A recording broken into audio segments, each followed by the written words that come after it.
호세아 8장 1절부터 14절 말씀 같이 합니다. 나팔을 내 입에 댈지어다. 대적이 독수리처럼 여호와의 집에 덮치리니 이는 무리가 내 언약을 어기며 내 율법을 범함이로다.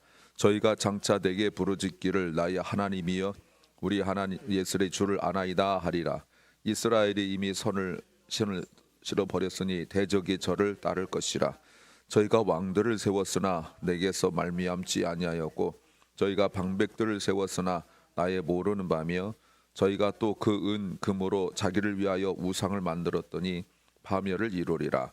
사마리아여 내 송아지는 버리웠느니라. 내 노가 무리를 향하여 다오르나니 저희가 어느 때에야 능히 무죄하겠느냐. 이것은 이스라엘이 나서 공장이 만든 것이라. 참신이 아니니 사마리아 송아지가 부서뜨리우리라. 저희가 바람을 심고 광풍을 거둘 것이라. 심은 것이 줄기가 없으며 이삭은 열매를 맺히지 못할 것이요 서로 맺히더라도 이방 사람이 삼키리라. 이스라엘은 이미 삼키었은즉 이제 열국 가운데 있는 것이 기뻐하지 아니하는 그릇 같도다. 저희가 홀로 처한 들나귀처럼 아수르로 갔고 에브라임이 값주고 연애하는 자들을 얻었도다. 저희가 열방 들나귀처럼 아수르로 갔고 또 아브라함이 값주고 연애하는 자들을 얻었도다. 저희가 열방 사람에게 값을 주었을지라도 이제 내가 저희를 모으리니 저희가 모든 방백의 임금에 지워준 짐을 인하여 수여하기 시작하리라. 에브라임이 저를 위하여 제단을 많이 만들더니 그 제단이 저로 범죄케 하는 것이 되었도다. 내가 저를 위하여 내 율법을 만 가지로 기록하였으나 저희가 관계없는 것으로 여기도다.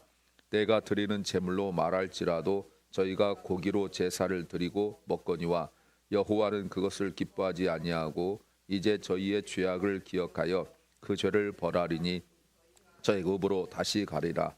이스라엘은 자기를 지은 자를 잊어버리고 전각들을 세웠으며 유다는 견고한 성읍을 많이 쌓았으나 내가 그 고을들을 불에 보내어 그 성들을 삼키게 하리라. 아멘. 오늘 8장 내용은 7장 그 뒷부분의 내용과 많이 연결되고 있습니다. 북이스라엘은 우상을 섬기며 주님이 원하시지 않는 예배에 집중합니다. 예배를 드리긴 드리는데 하나님이 이 예배를 원하시는가 기뻐하시는가 거기 관심보다 내가 예배 드리는 그 일에 집중하고 있다고 말하고 있습니다. 하나님을 전심으로 진심으로 섬기지 않고 세상적 방법들을 찾습니다. 온갖 방법들을 찾지만 오히려 그 모든 것이 재앙이 된다는 겁니다. 하나님 기뻐하지 않는 방법이기 때문에 그렇습니다. 설교 제목은 내가 할 수 있는 만큼만 하면 믿음이 무너질 수 있다. 내가 할 수 있는 만큼만 하면 믿음이 무너질 수 있다는 제목입니다. 우리가 매사에 모든 일에 최선을 다하는 것, 열심을 다하는 것 매우 중요합니다.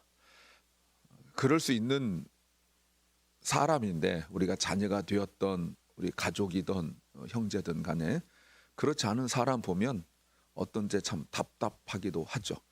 조금만 더 노력하면 할 수 있을 것 같은데 라는 생각이 듭니다만 신앙은 좀 다릅니다. 신앙은 열심보다 더 중요한 것이 있는데 그것은 진심입니다. 신앙은 열심보다 더 중요한 것이 있어요. 진심 또는 진실함이라고 말할 수 있습니다. 그래서 이 진실함이기 때문에 설교 제목처럼 내가 할 수 있는 만큼만 하게 되어지면 오히려 그 믿음이 무너질 수 있습니다. 어떤 걸까요? 첫째는 자기 듣고 싶은 말만 듣는다는 겁니다. 하여튼 이때나 종말의 때나 요즘이나 우리가 디모데 후서를 통하여 보셨지만 오늘 1절 말씀에서 보십시오. 북이스라엘이 예상하지 못한 국가적인 어려움, 갑자기 큰 어려움이 생깁니다. 적군이 쳐들어오는데 독수리처럼 쳐들어옵니다. 근데 어딜 쳐들어오냐면 여호와 집을 쳐들어옵니다. 여호와 집은 이스라엘을 의미하죠. 왜 여호와 집이라고 그랬을까요? 절대로 공격당하거나 무너질 수 없는 것을 의미하는 거죠. 왜? 여호와 거니까요. 나의 것은 없어질 수 있으나 여호와 것은 없어질 수 없습니다. 그런데 공격당해요. 누군가가 여호와의 집을 공격합니다. 여호와의 집을 공격하는 사람들이 누굽니까? 역사적으로 보면 아수르죠. 앞에서 내내 아수르가 자기들을 도와줄 줄 알았는데 오히려 공격하고 있습니다. 왜 이렇게 되었습니까?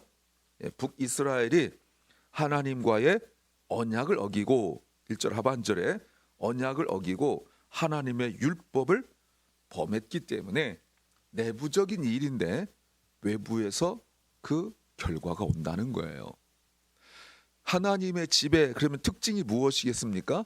말씀과 언약과 율법이죠. 그러니까 하나님의 집이라는 그 정체성을 표현할 수 있는 것이 율법과 언약, 말씀에 있어요. 말씀이 온전히 선포되어지고 그 말씀을 준행하고 순종하는 것이 여호와의 집의 특징이라고 말할 수 있습니다. 그러면 이들이 예배를 안 드렸습니까? 드렸어요. 근데 예배를 드렸음에도 불구하고 말씀이 없으면 여호와 집으로서 기능이 없다 그 말입니다. 결국 믿는 도끼에 발등이 찍혀 버렸죠. 네, 1절을 다시 보세요. 호세에게 말하기를 나팔을 내 입에 댈지어다. 부르라 이 말이죠. 나팔을 불어라. 이 말이 뭡니까? 전쟁이 일어난다. 적군이 쳐들어온다 할 때는 제사장이 나팔을 불어야 돼요. 호세아는 제사장이 아니니까 말씀을 선포하라는 겁니다. 전쟁이 일어난다. 전쟁 준비해라. 그런데 하나님께서 하라 하시면 다 이유가 있는데 말씀이 선포되면 이유가 있는데 북이스라엘은 나팔 소리 듣지 않았습니다. 선지자를 통하여 선포된 메시지 듣지 않았습니다. 나라가 망하는 상황인데 말씀의 나팔을 듣지 않았습니다. 왜? 나팔 소리가 믿어지지 않았기 때문에 그렇습니다. 말도 안 되는 소리 하고 있는 거 아니에요. 예레미야 선지자를 통하여 남유다 예루살렘이 바벨론에게 멸망당할 거다 그렇게 수십 년 동안 외쳤지만 듣지 않습니다. 애워싸기도 바벨론이 예루살렘에 애워싸기도 했습니다. 듣지 않습니다. 안 듣습니다. 말씀은 항상 먼저 선포되거든요.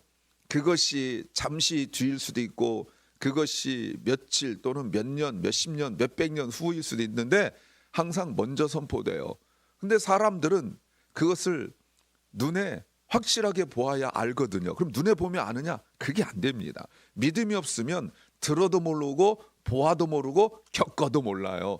그러니까 남유다 예루살렘이 멸망당할 때 바벨론을 가여 왕이 죽고 귀족들 다니엘 비롯하여서 많은 사람들 다 잡혀가고 그런데도 자기들이 몸으로 겪었음에도 불구하고 사람들이 죽어서 시체가 길거리에 놔두고 있고 성전이 불타고 이런데도 안 믿어요. 인정하지 않아요. 다시 한번요. 믿음이 없으면 들어도 모르고 눈으로 보아도 모르고 손으로 만져도 모른다. 그런데 2절 정말 자기들의 생각과 기대와 달리 아수르가 공격을 합니다. 국가 위기입니다. 이때 저희가 앞으로 분명히 이런 날이 올 거다. 뭐라고요? 하나님께 부르짖는다. 부르짖는단 말이 그냥 단순히 한 것이 아니라 목구멍이 터지도록 부르짖는 거예요. 뭐라고 부르짖어요? 우리 이스라엘이 주님을 압니다. 우리가 주님을 압니다. 우리 하나님, 우리가 주님을 압니다. 기가 막힌 말이죠. 우리가 예루살렘, 이스라엘이고 그리고 주님 안다고 말해요. 주님이 원하시는 두 개 다 나왔어요. 6장에서 여호와를 알자, 힘써 알자라는 것, 이것이 해결책이라고 그랬잖아요. 또 하나가 하나님께서 늘 강조하는 게 뭡니까? 공동체잖아요. 그러니까 우리 이스라엘이 여호와를 압니다라고 말하면 이것만큼 더 기쁜 기도가 없어요. 그런데 하나님이 이런 말씀하세요. 그들이 하나님을 모른대요. 더 정확히 말하면 말씀을 모른대요. 정말인가요? 이스라엘이 3절 이미 하나님께서 기뻐하시는 선을 실어 버렸기 때문에 그래요. 그랬더니 대적이 저를 따른다라고 말씀하고 있어요. 하나님이 원하시는 진심, 진실함, 신실함을 버렸어요. 그리고 살려달라고 말만 하는 거 아닙니까? 하나님이 원하시는 게 뭘까? 우리가 하나님을 안다라고 말하면 하나님이 누군지를 안다라고 말할 때 성경에 기록된 내용을 말하는 것 이상이죠. 뭡니까? 하나님이 원하시는 삶을 살아야 되는 거 아니겠어요? 근데 그게 없는 거예요. 그래서 하나님을 안다 말하지만 하나님이 원하시는 진실함을 버리기 때문에 적군이 쫓아오죠. 내가 듣고 싶은 것만 들은 결과라고 말할 수 있습니다. 두 번째는 자기 하고 싶은 것만 한다는 겁니다. 북이스라엘이 하나님께 선하지 못한 그 모습이 3절 하반절에 대적이 저를 쫓아온다고 말하고 있는데, 자 보세요. 4절에 보면 두 가지 모습이 나옵니다. 세 가지 모습이 나옵니다. 하나는 왕을 세웠는데 하나님이 원하시는 왕이 아니에요. 리더를 세웠는데 하나님이 모르는 사람이에요. 그마저도 어제 보셨지만 반란과 쿠데타를 일으키는 배신과 배반의 모습이에요. 이게 선이냐 이 말입니다. 자기 욕심만 차려서 나라의 운명이 어떻게 되든 말든 권력만 잡고 그 나라를 통치하는 자리만 어떻게든지 유지하려고 하는 그것이 선이냐, 입으로만 하나님을 찾는 이 모습이 선이냐라고 묻고 있는 거예요. 이 세상이 하나님께서 다스리는 이스라엘이 사람의 실력과 능력으로 살아가는 세상이냐? 그건 세상이잖아요. 하나님이 다스린 것은 실력과 능력 이상이잖아요. 다윗이 절대 사울보다 뛰어나지 않습니다. 근데 하나님의 세우심의 원칙이 다윗이잖아요. 하나님이 세우신 원칙이 있어요. 그러나 이들은 하나님 세우신 원칙이 아니에요. 분명히 쿠데타로 반란으로 권력을 잡았는데 그것이 하나님 뜻에 어긋나다고 아무도 말하지 않아요. 왜요? 나한테도 기회가 있을 수 있거든요. 내가 저 사람을 제거하면, 저 사람의 누르면 나도 저자 올라갈 수 있다는 그 욕심이 누구에게나 다 있기 때문에 하나님이 세우신 그 인정하지 않아요. 이게 비극이죠. 그래서 호세아 1장 1절에 호세아가 시작할 때 북이스라엘 선지자였는데 북이스라엘 기준이 아니고 남유다 왕으로 기준 삼은 것이 바로 언약, 섭리 그 얘기 아닙니까? 근데 북이스라엘은 자기에게도 그런 좋은 기회, 세상적으로 출세하는 기회가 올 수 있다는 것 때문에 믿음 생활하면서도 무엇을 주장합니까? 능력, 실력 이런 것만 주장하는 거 아니겠어요? 그러니 이스라엘이라는 공동체 내에서도 능력 없고 실력 없으면 사람을 짓밟고 무시하고 나에게 도움이 안 된다고 평가해버리는 거란 말이에요. 그리고 실력 있는 사람, 능력 있는 사람, 돈 있는 사람, 권력 있는 사람한테 붙어 있고, 그래서 거기서 뭔가 얻으려 하는 이런 것들 말이죠. 그러니까 하나님께서 원하시는 건 생각하지 않고 자기 원하는 것만 하고, 자기 하고 싶은 것만 하고 있어요. 또 하나, 두 번째 4절 하반절에 보니까 또 그 은금으로 자기를 위하여 우상을 만들었다. 여러분 보세요. 리더를 세우면, 지도자를 세우면 하나님이 세운 사람들의 특징이 하나님이 기뻐하시는 일을 해야 되는 거죠. 근데 그러지 않으니까, 권력에만 욕심이 있으니까 어제도 보셨지만 나라가 멸망당하고 있고 하나님께서 적군을 보내서 멸망시키려 하는 이런 상황들 속에서 하나님께 기도하는데 그 기도가 진실하지도 않아요. 나라 꼴이 어떻게 되든 말든 그저 자기 욕심 채우는 것에만 붙들려 있기 때문에 그렇죠. 하나님이 저들이 원하신 것은 선, 진실, 신실함인데 그들은 하나님께 기도하기를 문제 해결만 받으려고 기도하는 거예요. 그저 그 문제, 국가적 문제 생기면 국가적 문제만, 그 문제를 통해 하나님께서 원하신 걸 모르는 거죠. 하나님 앞에 신실함으로 진실로 나가면 하나님께서 히스기야를 때 그 아수르 군대를 18만 5천 명을 한꺼번에 없애버렸던 것처럼 하루 저녁이면 없애버리시거든요. 근데 이게 안 되는 거예요. 믿음이 약하면 이렇게 되어져요. 불안해요. 하나님 하시는 방법을 믿을 수가 없어요. 하나님과 바른 관계가 더 중요하다고요. 나라, 전쟁은 하나님께 속한 거예요. 우리가 하나님께 가까이 나가는 거죠. 사업도 마찬가지고. 일반적으로 세상 사람들과 똑같은 부지런함으로 살면 그만큼은 살아요. 믿음은 잘하지 않아요. 예배의 자리가 소홀히 되어지고, 바빠서 시간 없어서 하나님께는 그렇지만 누구나 옆에 사람도 이해하겠죠. 근데 안 바쁘면요 똑같아요. 지난 말씀드렸죠. 예배드리는 습관이 되지 않으면, 기도하는 습관이 되지 않으면, 말씀을 묵상하는 습관이 되지 않으면 시간이 남아도 안 돼요. 그것만 잊어버려요. 몇 번 말씀드렸지만 길가에 떨어진 씨를 마귀가 와서 먹는 것처럼 그 마음이 이미 길가밭이기 때문에 되지 않는단 말입니다. 5절 보세요. 사마리아여 내 송아지는 버리워졌다. 그들이 믿던 거 아닙니까? 나의 분노가 물을 향하여 타오르나니 저희가 어느 때야 등이 무지하겠느냐. 무지한다, 정결한다. 도대체 그때가 언제냐는 거예요. 정결함으로 하나님 앞에 나올 때가 언제냐는 말이에요. 6절 이것은 이스라엘에서 나서 공장이 맞는 것이라 참신이 아니니 이 사마리아의 송아지가 부서뜨리우리라. 언제예요?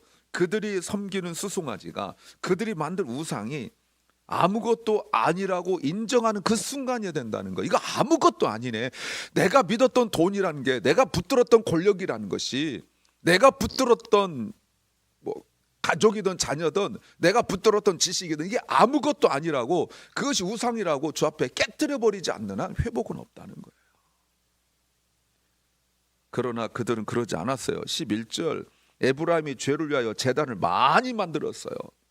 오히려 그 제단이 저희로 하여금 범죄했어요. 그들의 정성이 오히려 하나님과 관계없는 죄를 더할수록 관계를 더할 뿐이에요. 무슨 말이에요? 예배할수록 죄를 더 많이 짓고 있다는 거예요. 예배를 드리는데 죄가 더 많이 쌓여요. 예배를 드리면 죄가 없어져야 되는데 이상하게 예배를 드릴수록 죄가 더 쌓여요. 하나님께서 12절 그들에게 율법을 주셨어요. 그런데 아무도 지키지 않아요. 그러면서 13절 내게 드린 제물로 말할지라도 저희가 고기로 제사를 드리고 먹거니와 예배를 드리고 헌금하는데 하나님 뭐라고 말씀하시냐면 여호와는 그것을 기뻐하지 아니하고 아무 상관없다. 나 그 아무 관계없다. 하나님의 성전에 와서 하나님께 예배하는데 하나님 뭐라고 선포하시냐면 나 너 아무런 관계가 없다. 기뻐하지 않으신다. 연락하지 않으신다는 거예요. 이제 저희의 죄악을 기억하고 죄만 벌할 뿐이에요. 그리고 다시 애굽으로 간대요. 포로로 잡힌다는 거예요. 자기들 하고 싶은 것만 하니까 하나님이 이 예배를 어떻게 받으신지에 대해서는 아무 생각 없어요. 그저 참석하고 떼워 나갈 뿐이에요. 세 번째는 자기의 가치를 모른다는 겁니다. 문제는 북이스라엘 사람들이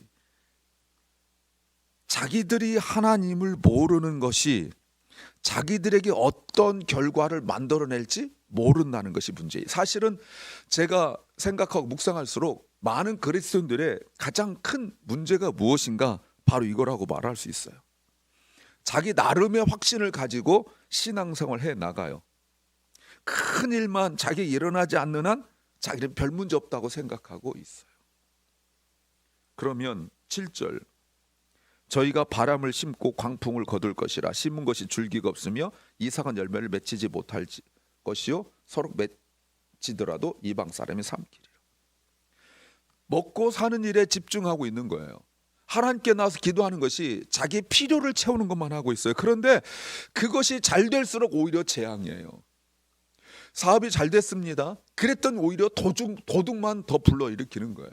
돈을 많이 벌었어요. 그때 사기꾼만 더 바라본 거죠. 똥파리가 붙듯이 그런 그 모든 그 날타리만 들러붙는 거예요. 돈 쓸 일만 많아진다 이 말입니다. 이상하게 돈 쓸 일이 많아져요. 그냥 구멍 뻥뻥뻥 뚫린 것처럼 학교에서 일장이 나와 있는 것처럼 10개를 심었는데 5개 거두고 그나마 가져오는데 전대에 지갑에 구멍이 뚫려서 돈이 쏙쏙쏙쏙 빠져나간다니까요. 그걸 몰라요. 열심히 일할수록 원하는 결과를 거두지 않고 기대한 것들은 오히려 오지 않고 좋지 않은 것들만 생겨나가요. 그래서 4절 보세요. 그들이 하는 모든 일이 국가를 위한 거라고 말하지만 하나님과 아무런 관계가 없어요. 오히려 8절 이스라엘 이미 삼켰은즉 이제 열국 가운데 있는 것이 기뻐하지 아니하는 그릇 같도다. 깨진 그릇 같다는 거예요. 보호받지 못한 그릇이에요. 자기들 세운 왕에게, 자기들 세운 관리들에게, 지도자에게 보호받지 못해요. 왜요? 자기 욕심만 채우고 있는 사람들이 국가를 보호하겠냐는 말이에요. 저것들 그냥 키워두면 나를 잡아먹을 텐데 보호하겠냐 말이에요. 그러니까 내 주변 사람들이 다 뭐예요? 나의 적이고 나의 라이벌이에요. 나의 경쟁자예요. 근데 내가 어려움을 상했을 때 도와주겠냐 말이에요. 돈이 나를 삼켜버리고 나의 열심이 나를 삼켜버리는 거예요. 아직 망하지 않았는데 이미 망했다라고 8절 보세요. 이미 아직 안 망했습니다. 호세아가 이 메시지를 선포하고 몇십 년 후에 망해요. 그런데 이미 망했다고 하나님 말씀하시잖아요. 가장 여로보암 2세 때 풍성할 때, 가장 좋을 때 하나님은 망했다고 말씀하세요. 사업이 정말 잘 되고 있는데 하나님 망했대요. 너희는 이미 망했대요. 그러면서 9절 보세요. 9절에 저희가 홀로 처한 들나귀처럼 앗수르를 갖고 에브라임이 값주고 연애하는 자들을 얻었도다. 이게 뭡니까? 지도자들이 결정하는 것이 다 이렇다는 거예요. 지만 살아나려고 결정하는데 하나님 뜻과 아무런 관계가 없어요. 그러니 여러분 누구한테 가겠어요? 하나님께 와야 되잖아요. 아니라니까 여러분. 오히려 앗수르에게 가요 도와달라고. 근데 이 말이 무슨 말이냐면 9절이 참 안타까운 말씀이에요. 어떤 여자가 누구도 도와줄 사람 없으니까 도움 받으려고 이 남자 품에 안기고 저 남자 품에 안긴다는 뜻이에요. 그런데 단물만 빼어먹고 버려버린다니까요. 그러니까 또 저 남자한테 가요. 저 남자한테 있다가 또 버림당하고 지금 이스라엘이 그 모양 그 꼴을 당하고 있는 거예요. 하나님께 오지 않아요. 10절 다른 나라들도 찾아다니면서 도움 요청하는데 역시 몸 파는 여자와 비슷하다 이 말입니다. 점점 더 없어져요. 결국은 그 모습 보고 아수르에게 다 멸망당하고 말죠. 하나님의 주권을 인정하지 않아요. 그러면서 13절 세상에 악을 행하고면서 하나님을 섬겨요. 많은 물질만 섬겨요. 서로 어떻게든지 뭐 흉내 내보려고 하지만 하나님이 하나도 기뻐하지 않는데 왜요? 죄 문제 해결되지 않았으니까 말이죠. 그래서 다시 14절 애굽의 지배를 받듯 포로 생활하게 될 거라고 말씀하시죠. 스스로 방어합니다. 나중에 보세요. 이스라엘은 자기를 지은 자를 하나님을 잊어버리고 전각들을 세웠으며 유다는 견고한 성읍들을 많이 쌓았어요. 자기들 노력을 많이 했지만 내가 그 고을들을 불을 보내어 그 성들을 다 삼켜버릴 것이다. 자기 방법대로 신앙생활하는 사람들에게 주는 경종이라고 말할 수 있습니다. 사랑하는 여러분, 신앙생활하는 것이 이런 거예요. 내가 할 수 있는 만큼만 하고 만족하지 마세요. 믿음으로 하지 않는 모든 것은 오히려 어려움을 겪을 뿐입니다. 모든 일을 믿음으로 하십시오. 하나님께서 기뻐하실 것입니다. 기도합니다. 주님, 내가 할 수 있는 것이 기준이 아니라 하나님이 기뻐하시는 것이 기준 되게 하옵소서. 사랑 별난과 우리 사랑하는 자녀들이 하나님을 더 깊이 많이 알아서 내가 할 수 있는 만큼, 시간 되는 만큼 하는 것이 아니라 믿음으로 모든 일을 하게 하옵소서. 병중에 있는 연약한 성도들을 주님이 치유하시옵소서. 몸과 마음이 지치고 상한 심령들을 주님이 치유하여 주시옵소서. 오늘도 말씀을 진실하게 정직하게 읽고 묵상하게 하시고 하나님을 만나게 하옵소서. 오늘 하루를 주신 주님 감사합니다. 오늘 하루가 주님 기뻐하시는 삶이 되게 하여 주시고 내가 원하는 것 채움받는 것이 아니라 하나님 기뻐하시는 것 생각하고 묵상하고 실천하게 하옵소서. 예수님 이름으로 기도하옵나이다. 아멘. 하늘에 계신 우리 아버지여, 이름이 거룩히 여김을 받으시오며 나라의 마옵시며 뜻이 하늘에서 이룬 것 같이 땅에서도 이루어지이다. 오늘날 우리에게 일용할 양식을 주옵시고 우리가 우리에게 죄 지은 자를 사하여 준 것 같이 우리 죄를 사하여 주옵시고 우리를 시험에 들게 하지 마옵시고 다만 악에서 구하옵소서. 대개 나라와 권세와 영광이 아버지께 영원히 싸움나이다. 아멘.